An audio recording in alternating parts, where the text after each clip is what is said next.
బాపట్లలో ఫ్లెక్సీల వివాదం తలెత్తుతుంది. ఓవైపు ఎమ్మెల్యే నరేంద్ర వర్మ ఫ్లెక్సీ వద్దు, పర్యావరణమే ముద్దు అని చెబుతున్నప్పటికీ కొంతమంది పార్టీ మీద అభిమానంతో ఫ్లెక్సీలు వేయించి రోడ్లకు ఇరువైపులా కడుతున్నారు. రోడ్డు మార్గాన పక్కనే ఉన్న స్తంభాల మీద ఇరువైపులా కడుతున్న ఫ్లెక్సీలు కొద్దిపాటి గాలికి రోడ్ల మీదకి వరిగిపోతున్నాయి.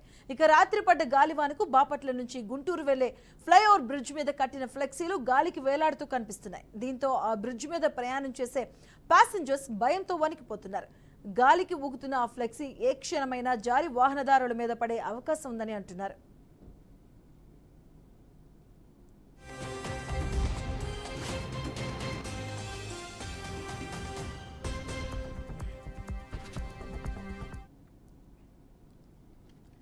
గతంలో ఇలాగే ఒక ఫ్లెక్సీ గాలికి ఊడుతూ వాహనంపై వెళ్తున్న వ్యక్తిపై పడింది. దీంతో ఒక వ్యక్తి అక్కడికక్కడే ప్రాణాలు కోల్పోయాడు. ఇక దానివల్ల ఫ్లెక్సీలు అంటేనే బాపట్ల ప్రజలకు భయం మొదలైంది. ఇక నరేంద్ర వర్మ ఒక పక్క ఫ్లెక్సీలు వద్దని పర్యావరణం ముద్దు అంటుంటే ఎమ్మెల్యే ఫోటోలతో ఊరి నిండా వేసి ఫ్లెక్సీలు మయంగా మార్చడం ఇప్పుడు చర్చనీయాంశంగా మారింది. ఎక్కడ పడితే అక్కడ రోడ్ల మీద ఫ్లెక్సీలు పెట్టి ఊరంతా ఎమ్మెల్యేలతో ఊరంతా నాయకులతో నింపేస్తున్నారు. దాని నుంచి ఎంతో కొంత బాపట్లను బయటికి తీసుకురావాలని చెప్పడం జరిగింది. ఇప్పుడు కరోనా అనేది ముందు నాతోనే బిగిన్ అవ్వాలని తెలియజేయడం జరిగింది.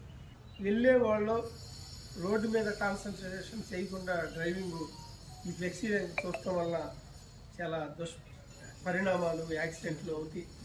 ఇలా పోయినసారి ఇలాగే మన సాయిబాబా గుడి ఎదురుగుండా ఫ్లెక్సీ కిందకు వచ్చి జారి రోడ్డు మీదకి వచ్చేదానికి దానికి గుద్దుకుని రోడ్డు మీద వెళ్ళి విదేశ్ వాళ్ళ తమ్ముడికి మా దగ్గర ఎంప్లాయీ స్పాట్లో చనిపోవటం జరిగింది. అప్పుడే నేను నిర్ణయం తీసుకున్నా ఈ ఫ్లెక్సీల వ్యవహారంలో జాగ్రత్తగా ఉండాలని. ప్రాణం చాలా విలువైందండి. మీడియా మిత్రులు కూడా ఏదైనా ఉంటే ఇటువంటి విషయాలు తెలియజేయాలి.